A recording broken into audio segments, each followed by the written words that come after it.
Olá, irmãos e amigos, muito boa noite. Novamente estamos com os irmãos nessa oportunidade de poder compartilhar com os irmãos a palavra de Deus.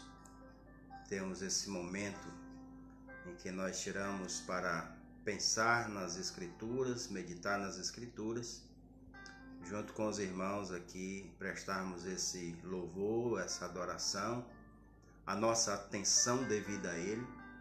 E, claro, agradecemos sempre ao nosso Deus pelas bênçãos que Ele tem nos concedido, a oportunidade de poder estar ainda com os irmãos que não podem vir ao templo da igreja, né? Assim está edificando, está fortalecendo, está transmitindo a cada um a palavra de Deus, que é o que nos dá a certeza, a esperança, a firmeza em suas promessas. Então agradecemos muito a Deus pela oportunidade e queremos continuar aqui apoiando os irmãos, não só de forma online, mas, como já tenho dito, sempre que precisar, sempre que for necessário a presença, estaremos sempre à disposição, independente das circunstâncias, das adversidades que estamos vivendo. Então, que Deus abençoe sua vida, que Deus lhe fortaleça.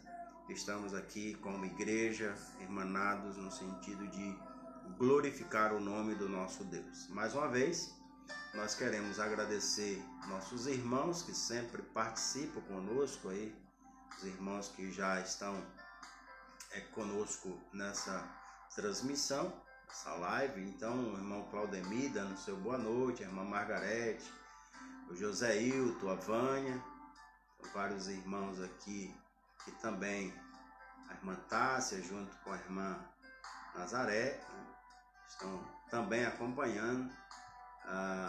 Quem mais que já falou aqui? Acho que os irmãos e outros que estão fazendo o seu comentário.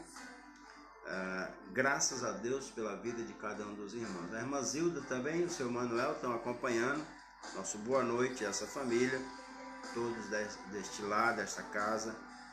Que Deus nos proporcione o mais rápido possível nossa comunhão, não só no templo, né, mas estarmos juntos em outros lugares. Que Deus esteja abrindo as portas para tratamento desta doença e a gente esteja logo já voltando ao normal, ou pelo menos o que era parecido ao normal.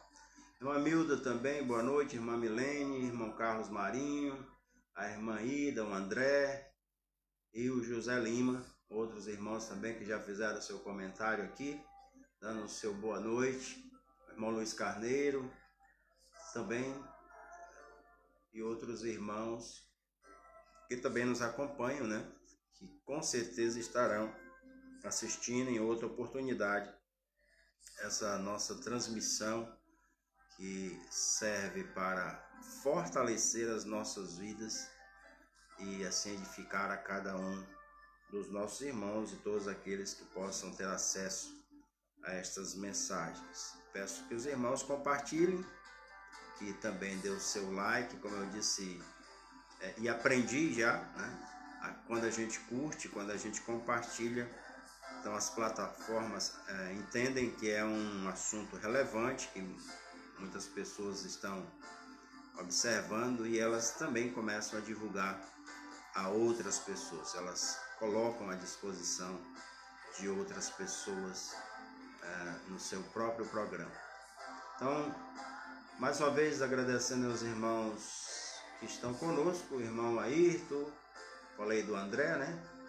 A irmã Socorro também, a irmã Dora, também acabou de entrar, e os demais irmãos que sempre nos acompanham. Já estamos aí com quase o número dos que sempre estão aqui acompanhando as nossas transmissões, nossas lives, ou seja, a nossa transmissão ao vivo, né? Então, que Deus abençoe. Rafael também, boa noite, irmão. Nós vamos adorar o nosso Deus com um hino do nosso cantor cristão, que tem tudo a ver com o que eu vou falar nesta noite. Então, falando sobre transformação, sobre mudança, sobre o que Cristo faz em nossas vidas, nada melhor do que o hino 46 do nosso cantor cristão, onde fala que Jesus me transformou.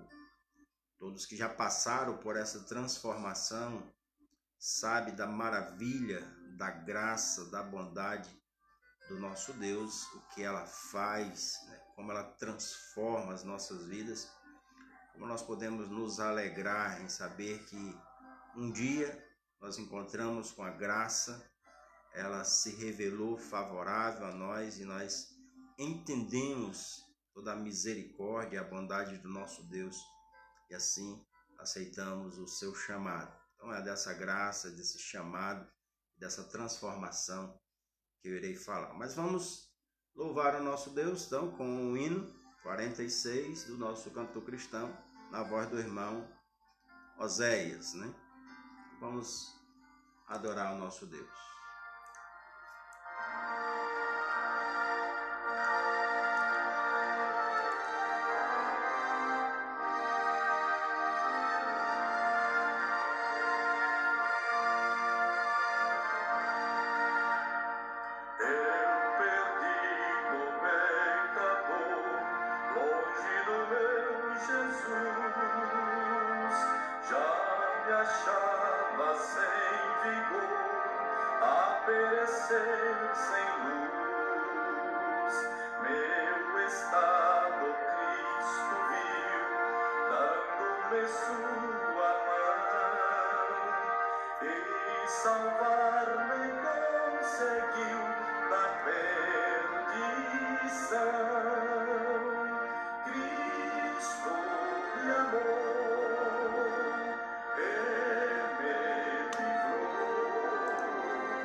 Louvado seja o nome do nosso Deus por essa transformação que fez em nossas vidas. Realmente, Ele transforma cada um que se entrega a Cristo, que reconhece os seus erros e pecados, se arrependendo dos mesmos e aceitando Jesus como seu Salvador. Eu quero ainda agradecer aos irmãos que entraram no decorrer da música, a irmã Juraci, a irmã Diana, a irmã Cristiele. Deus abençoe essas irmãs, todas dando aqui o seu boa noite à igreja, que Deus abençoe ricamente esta igreja. Eu quero compartilhar com os irmãos um texto em Lucas, no capítulo 5. Convidá-los, então, para meditar nesse texto. Em Lucas, capítulo 5, a partir do versículo 27. Nós vamos ler do 27, então, até o final deste capítulo aqui.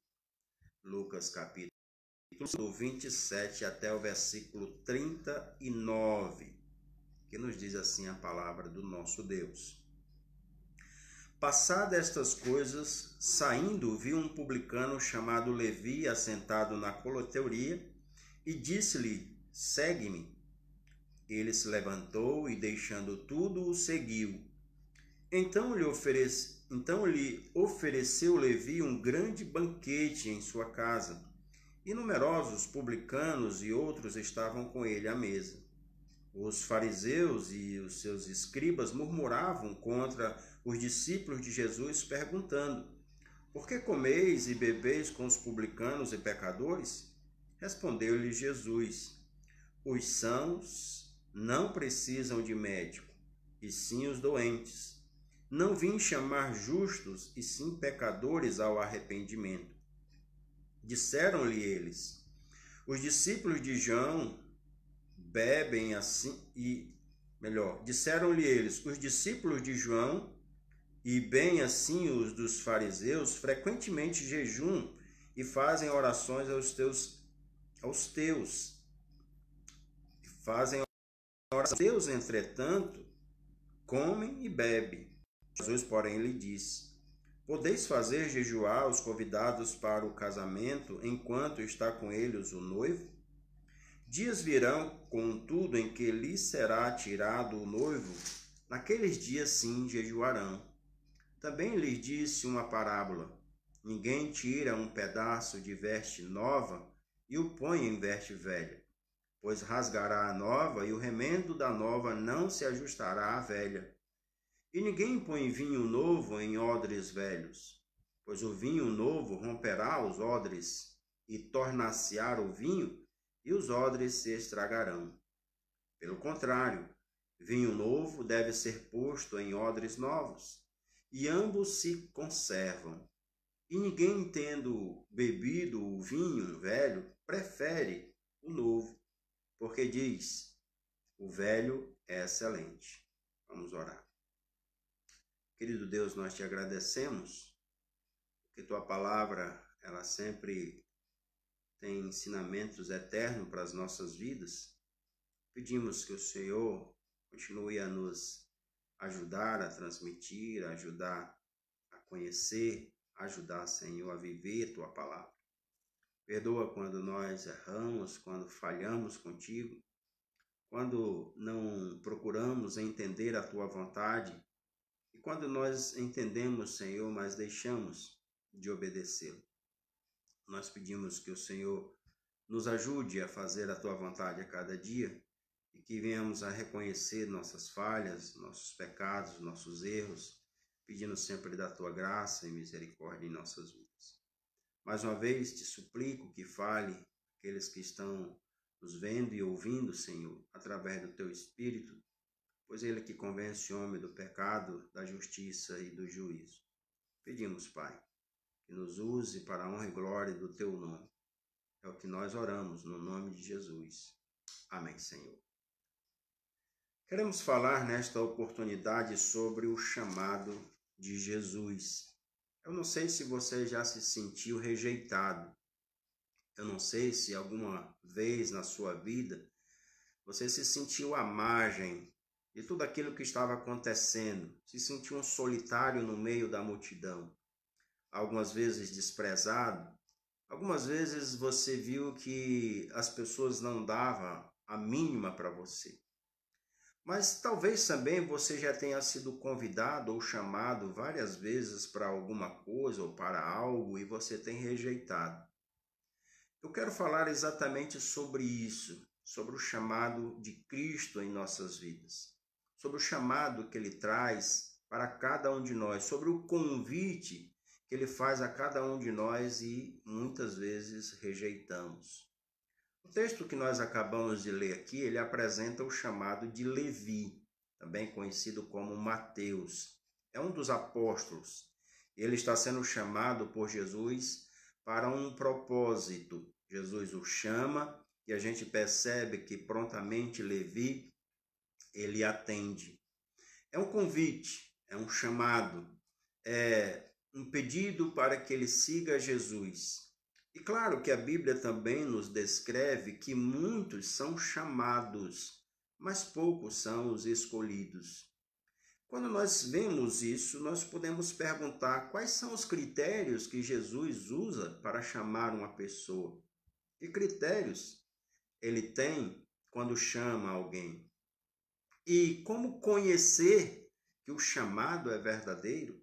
Quando saber que o chamado de fato é de Jesus? Porque convite, creio que nós temos vários, de muitas pessoas, de várias maneiras, mas qual é o convite certo? Qual é o chamado certo?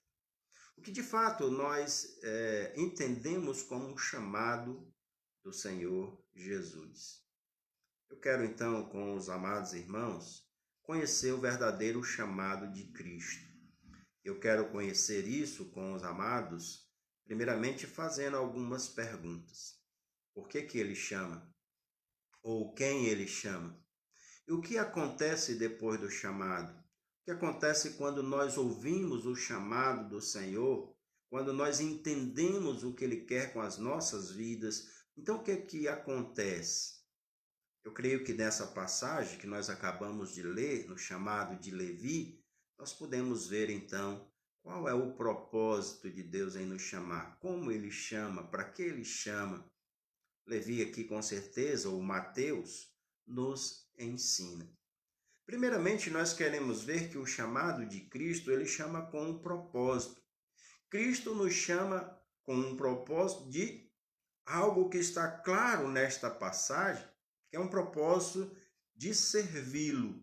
Veja que ele está chamando a Levi para segui-lo. Então ele diz, passadas estas coisas, saindo viu um publicano chamado Levi, assentado na coletoria, e disse-lhe, segue-me.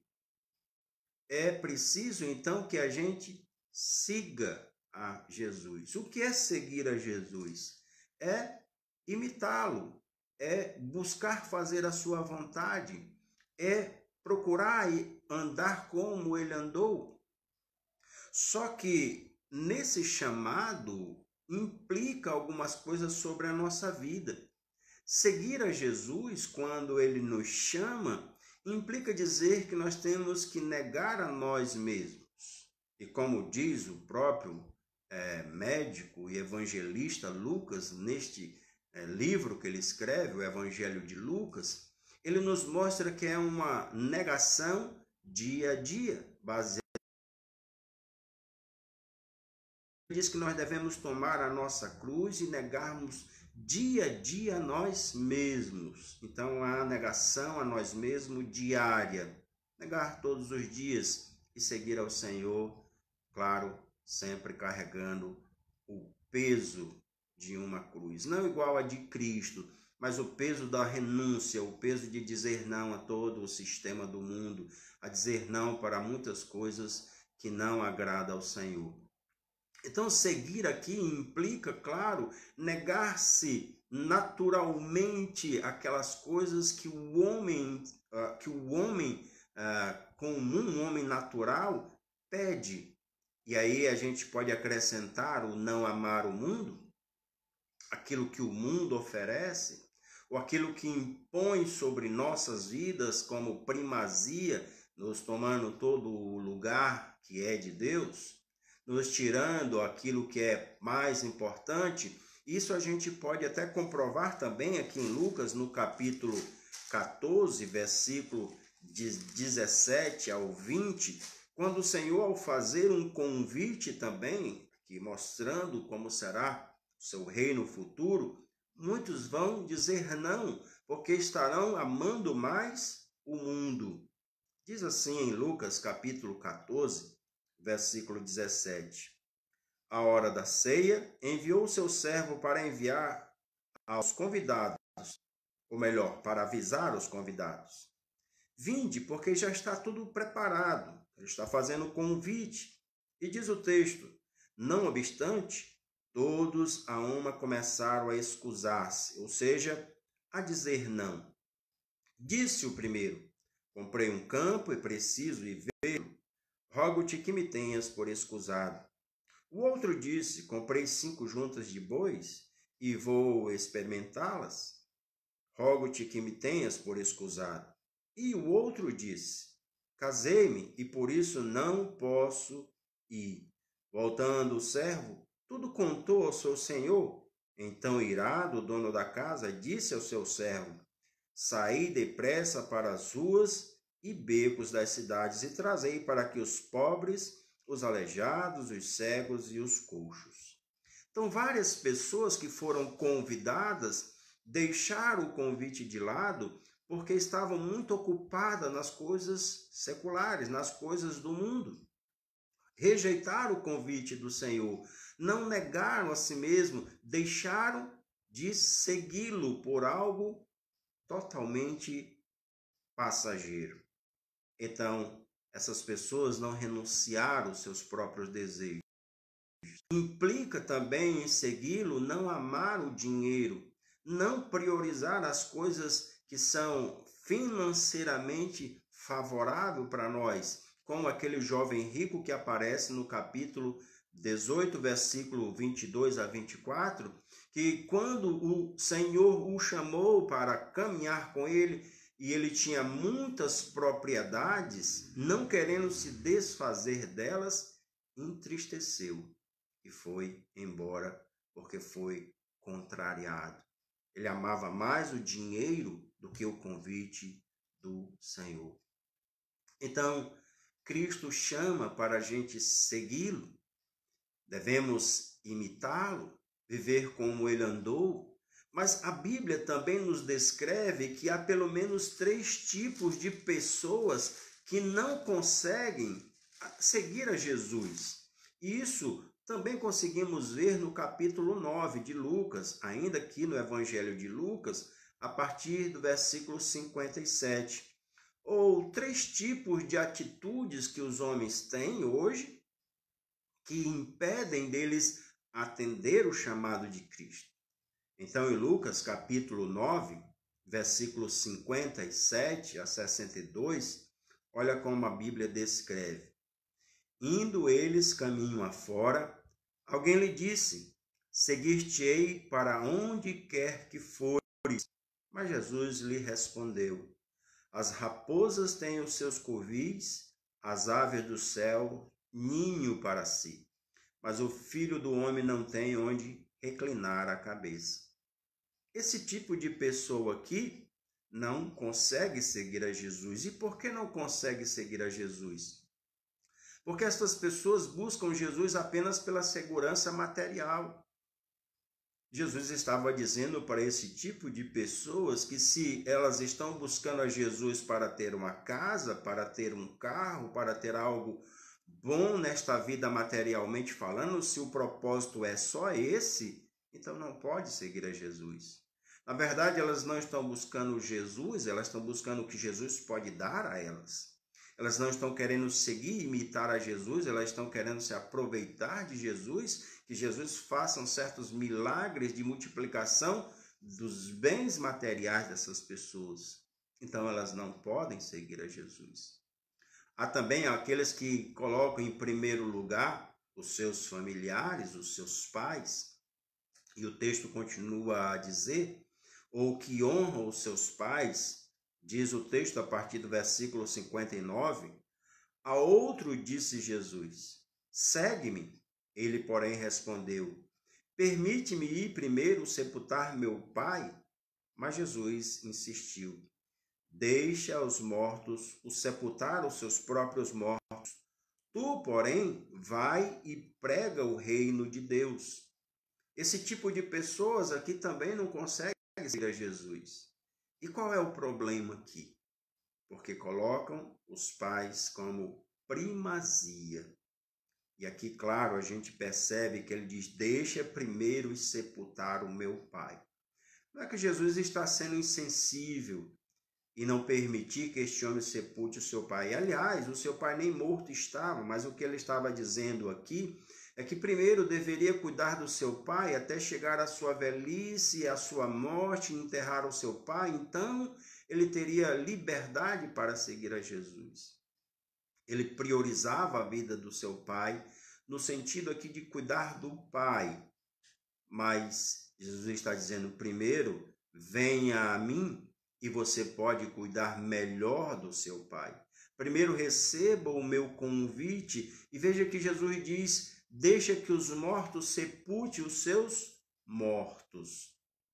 E a ideia é que era preciso que aquele homem conhecesse a vida espiritualmente falando para livrar o seu pai não só de uma morte física, mas de uma morte eterna. Por isso Jesus chama e ele prefere honrar mais o pai do que seguir a Jesus. É algo, princípio bíblico para a gente amar o próximo como ele deve ser amado, como ele merece ser amado, é amar a Deus em primeiro lugar.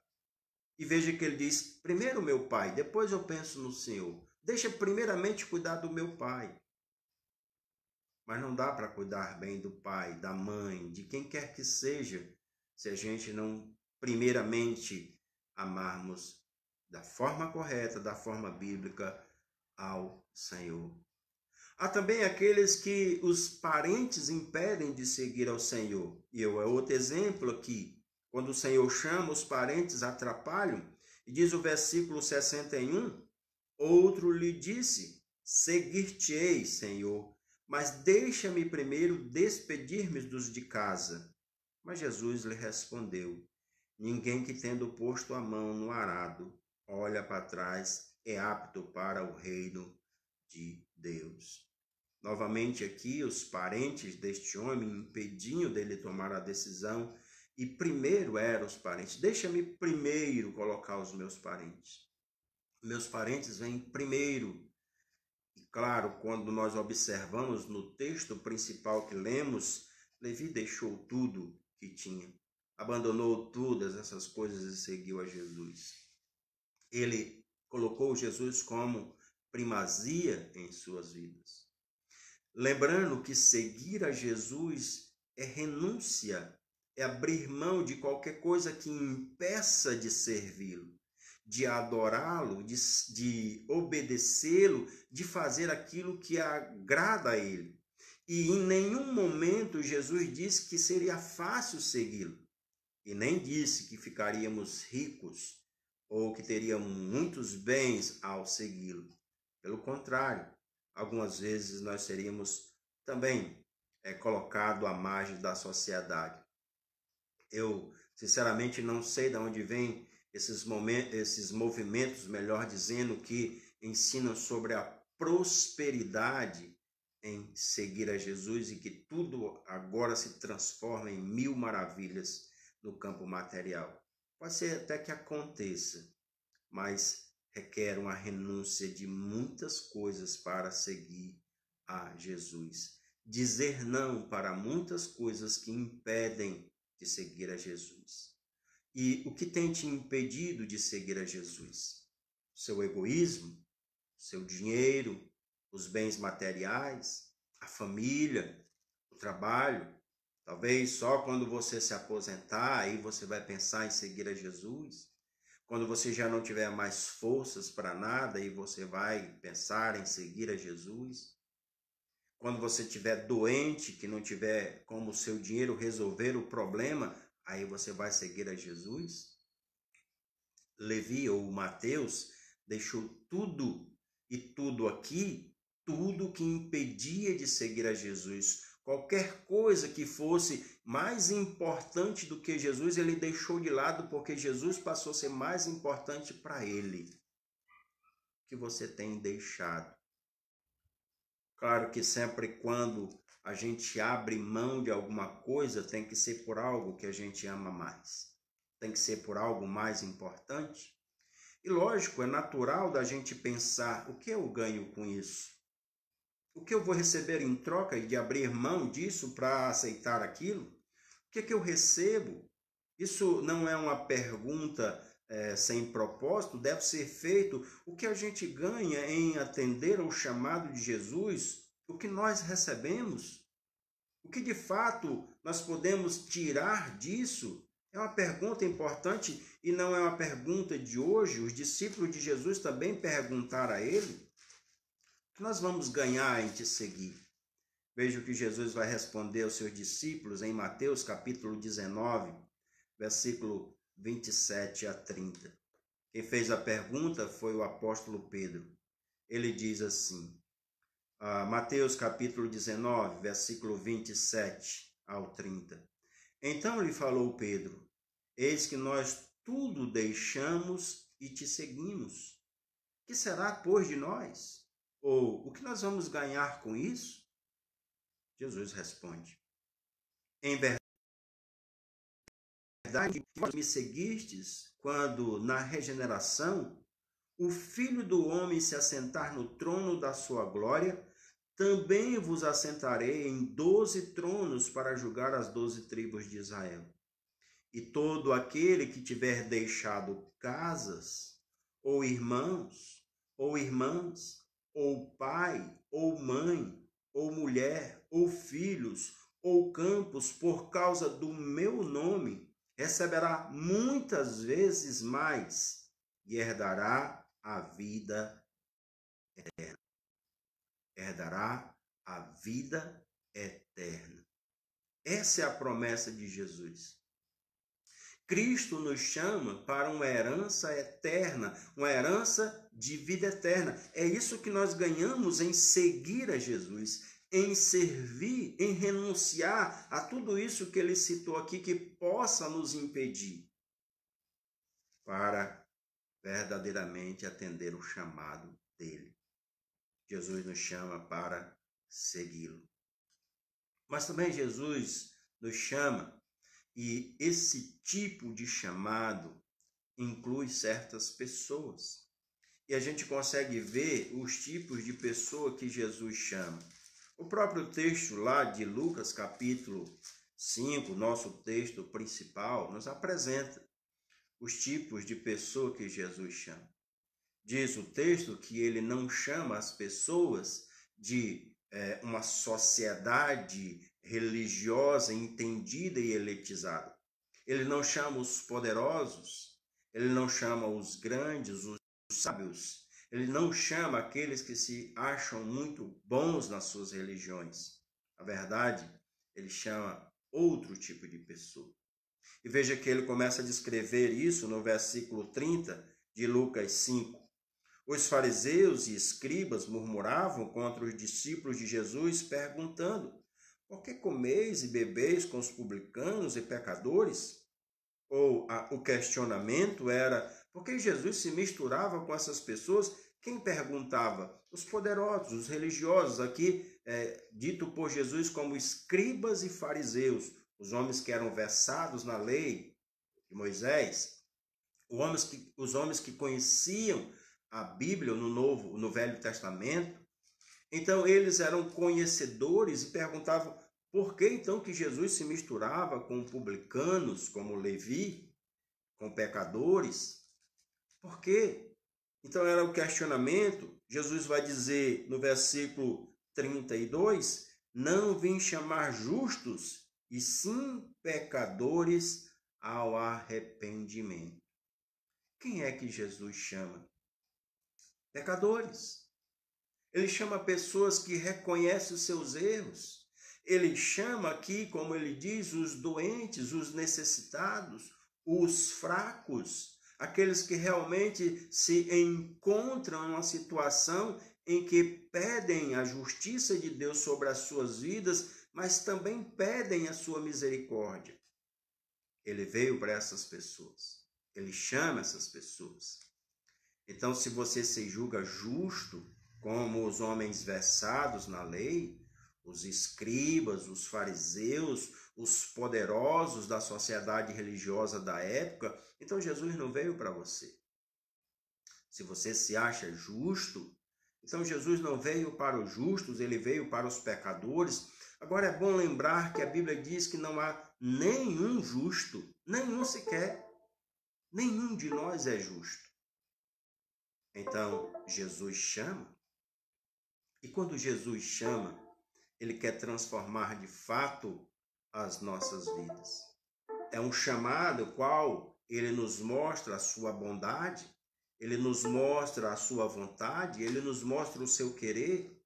Ele então nos mostra aqui que há um convite àqueles que estão cansados e sobrecarregados. Ele veio para os que são realmente necessitados. Quando ele fala em Mateus capítulo 11, versículo 28, ele deixa claro também um convite, um chamado: vinde a mim todos os que estão cansados e sobrecarregados, e eu vos aliviarei. Tomai sobre vós o meu jugo. E perceba bem que Jesus não está dizendo que vai tirar a carga que nós temos, ele vai aliviar. Vai uma carga menor, o jugo dele. Porque o meu jugo é suave. O meu fardo é leve.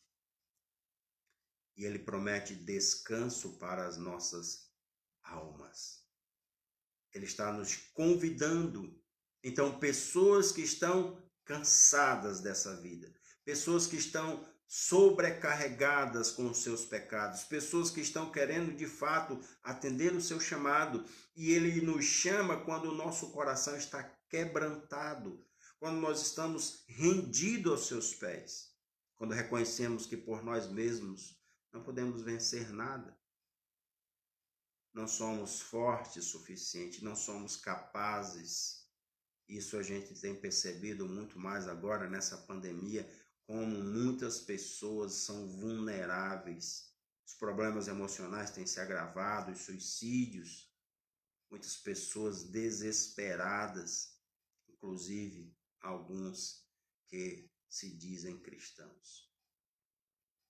Porque de fato não têm entregado todo o peso que está sobre as nossas costas ao Senhor Jesus. Tem confiado mais em si mesmo e provavelmente alguns têm perdido aquilo que é materialmente falando importante para eles. Ou talvez não tenham tido o lucro que desejava ter. Ele chama os quebrantados de coração. Jesus aqui, o bom pastor, ele quer levar as ovelhas para junto das águas de descanso. Então ele nos chama para descansar nele. Como a Bíblia mesmo nos descreve isso, descansa no Senhor. Coloca sobre ele toda a tua ansiedade. É para descansar nele, esperar nele. Ele está no controle, ele sabe o que está fazendo. Então ele chama pessoas que estão realmente necessitadas. Se você está doente, se você está fraco, se você está necessitado, é você que Jesus está chamando. Claro que não é só uma questão física apenas.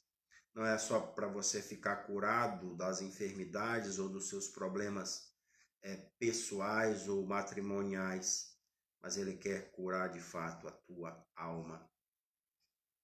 Aquilo que é mais importante das nossas vidas. Jesus chama quando estamos arrependidos. Talvez você já fez tanta bobagem na vida e nem mesmo você se perdoa. Mas há alguém que pode perdoar os teus pecados. Jesus Cristo. Não há pecado que ele não perdoe quando a gente está com o coração arrependido.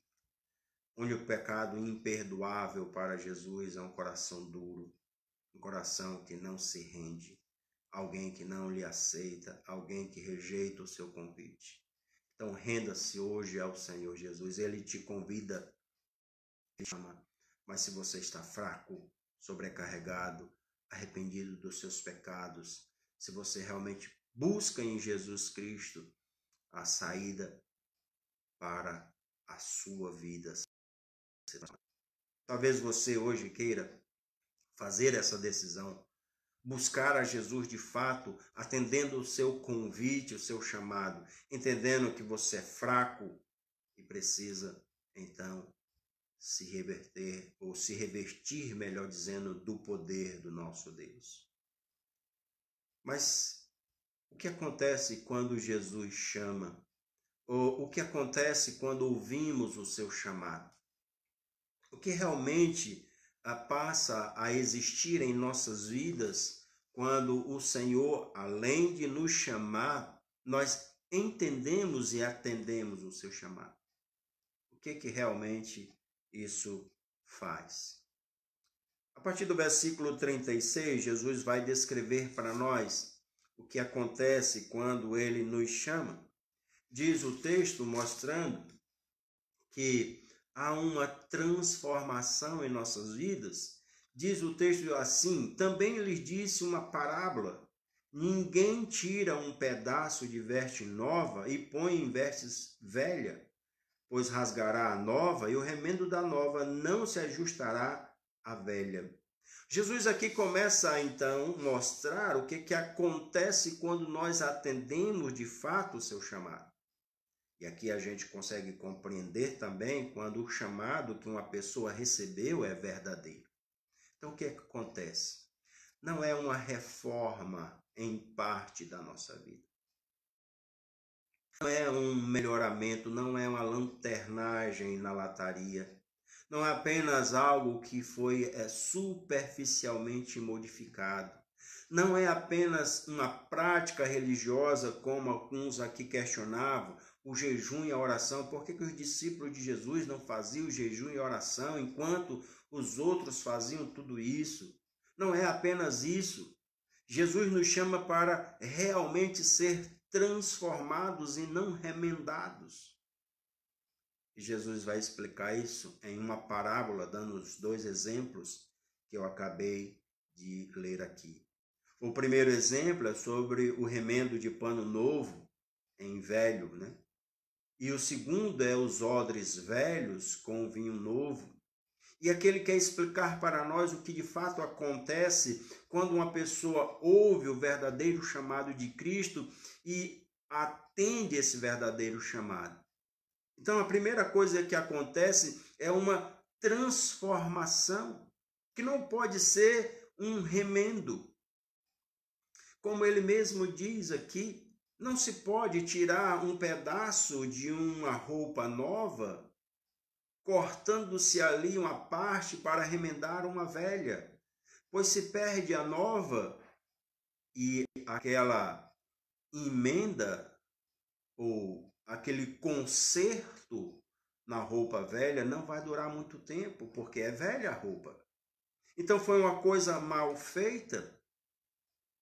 Ele também diz que não se pode colocar vinho novo em odres velhos, que também é algo que é apenas superficialmente, é algo provisório, porque os odres aqui eram sacos feitos de couro de animal, costurados e feitos de tal forma para reter o líquido, só que quando era velho colocava-se o vinho dentro dele, e o vinho, por passar um tempo e a fermentar, explodia os odres, por serem velhos.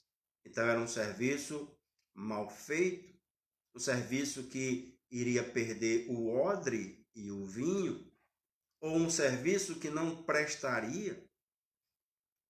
Então, a vida daquele que aceita Jesus Cristo como seu Salvador, ou que ouve o seu chamado, não pode ser um remendo, não pode ser uma coisa superficial. Tem que ser uma coisa verdadeira, uma transformação.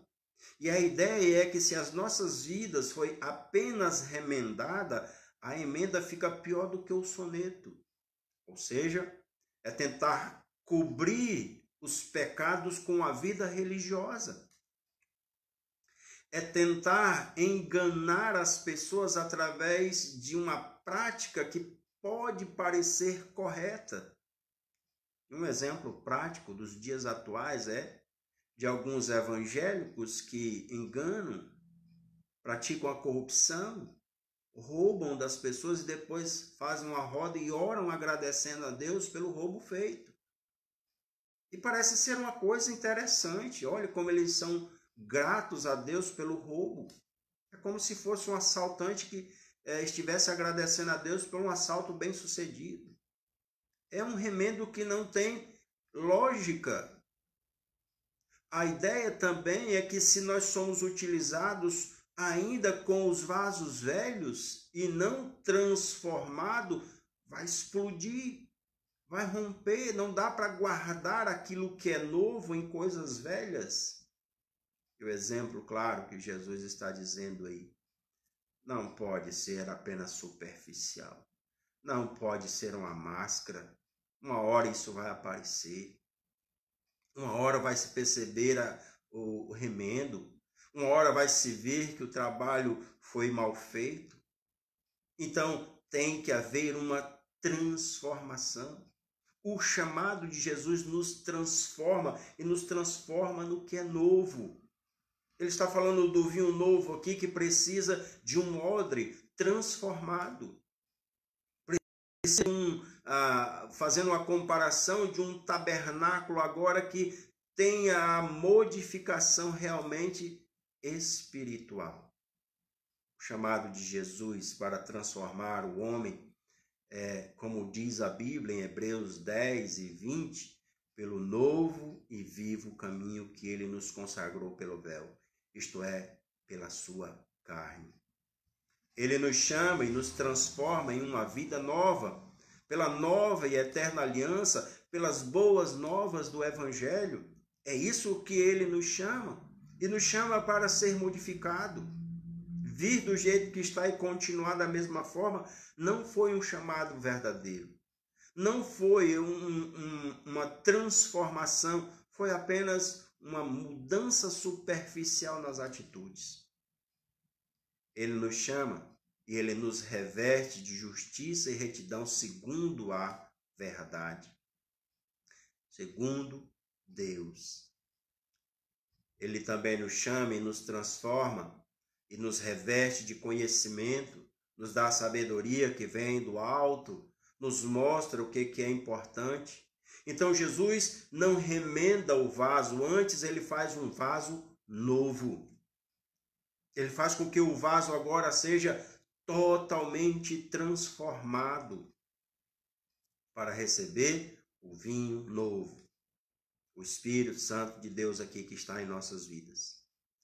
Então, o vinho novo, ou fazendo uma comparação, o novo homem se põe em odres novos, que é novas atitudes. Aquele que era, já não é mais. Aquele que fazia as coisas erradas, deixou de lado. Aqueles que antes roubavam, não roubam mais. Aqueles que antes mentiam e defraudavam, devolvem o que fizeram.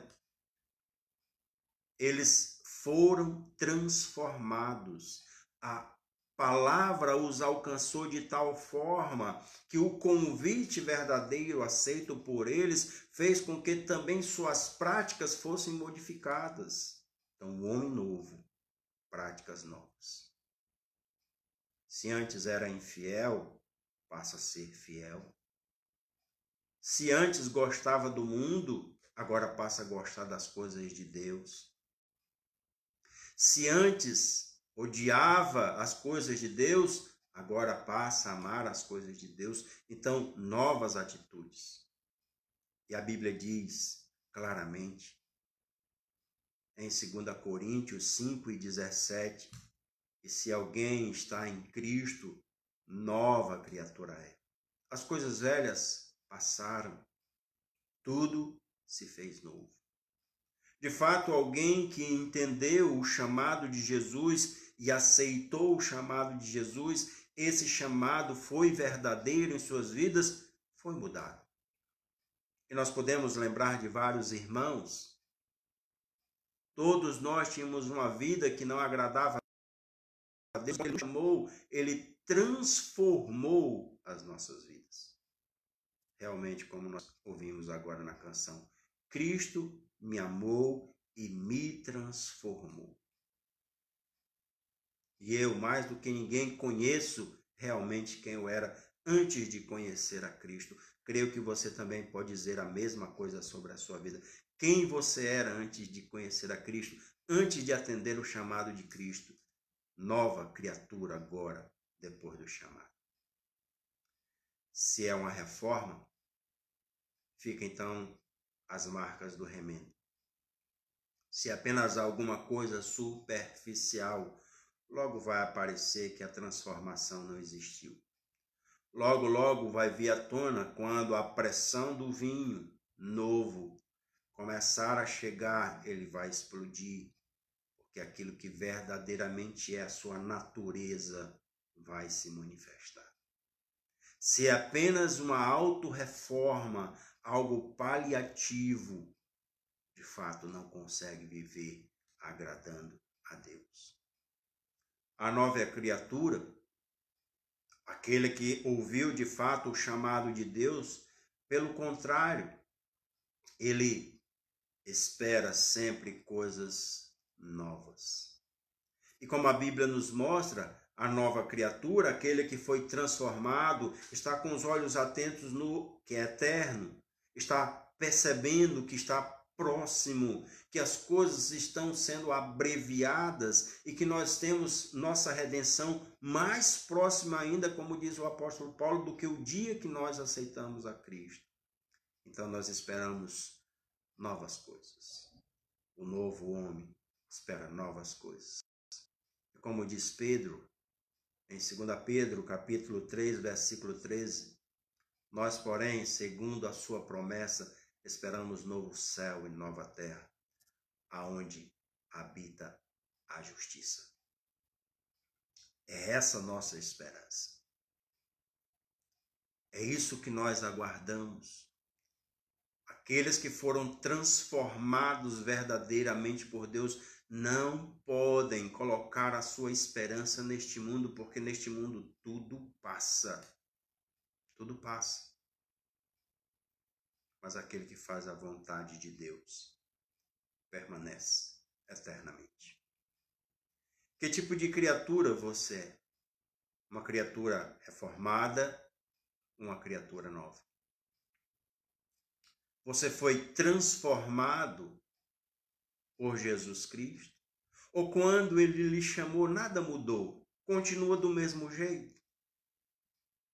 Você continua ainda enganando, mentindo, sendo infiel com a sua esposa, com o seu esposo? Você continua ainda praticando as coisas do passado? Não foi uma transformação verdadeira. O chamado de Cristo é para nós seguirmos a Ele, seguir os seus passos. Também nos tirar de uma vida corrupta e nos transformar para que tenhamos novas atitudes. Esse é o chamado verdadeiro de Cristo. E esse chamado, ele se manifesta na vida daquele que atendeu de fato o chamado. Você já recebeu este chamado? Não fique reclamando que ninguém lhe chama, ou que ninguém lhe vê, ou que ninguém lhe reconhece. Jesus lhe vê. Jesus reconhece você. Sabe que você é criatura dele e ele quer transformar a sua vida.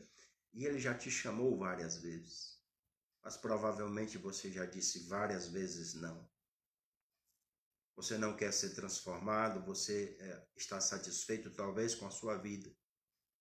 Mas se de fato você entendeu a palavra e o Espírito Santo trabalhou em seu coração, Cristo te transforma em nova criatura.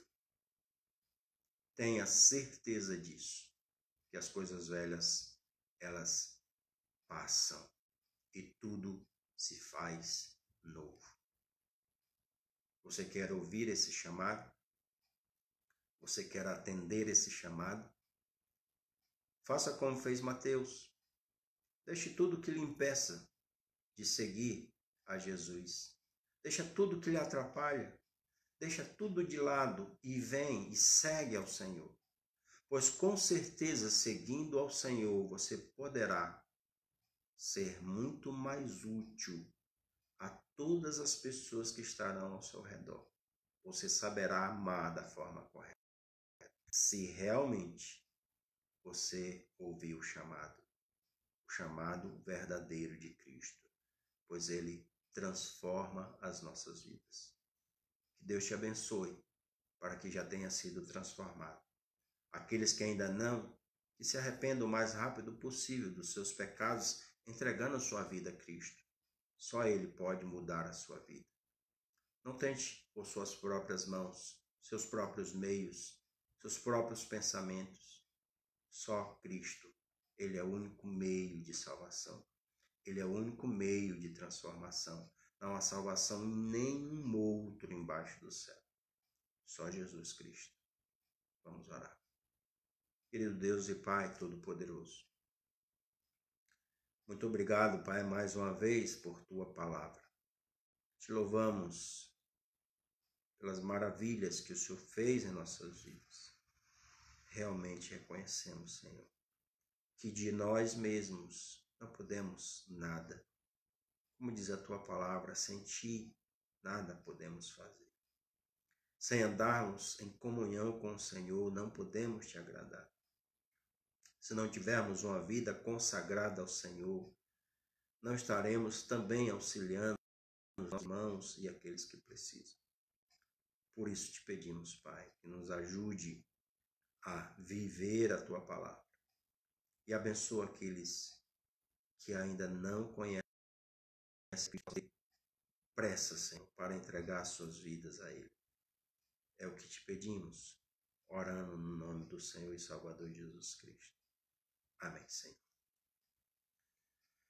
Quero finalizar mais uma vez agradecendo aos irmãos, louvando a Deus por suas vidas e dizer que continue a compartilhar nossas mensagens, né, com os demais, seus grupos, nas outras plataformas. Temos aqui também no YouTube também e aqui no Facebook, né? Mas os irmãos podem compartilhar essas mensagens para que outras pessoas sejam alcançadas. Então, os demais irmãos que estiveram conosco aqui, irmã Cristina, irmão Edemir, né, irmão Marcos, dando seu boa noite aqui, ficou bem grandão, Marcos Silva, né? Também, quem mais aqui? Acho que já passou vários. Deixa eu ver se eu resgato aqui alguns. A irmã Leninha, também acho que não tinha falado. Neto Queiroz, Mo Araújo, Malucélia, a Raimari, que mais que eu não falei aqui, para a gente finalizar. Acho que todos os outros já citei. Então fica o nosso boa noite, que Deus abençoe sua vida, que de fato as transformações que o Espírito Santo faz em nossas vidas estejam presentes para a honra e glória do nosso Deus. Hoje até a nossa nova oportunidade de nos encontrarmos e terça-feira estaremos no templo fazendo o nosso culto de oração e agradecimento ao nosso Deus. Boa noite e até lá.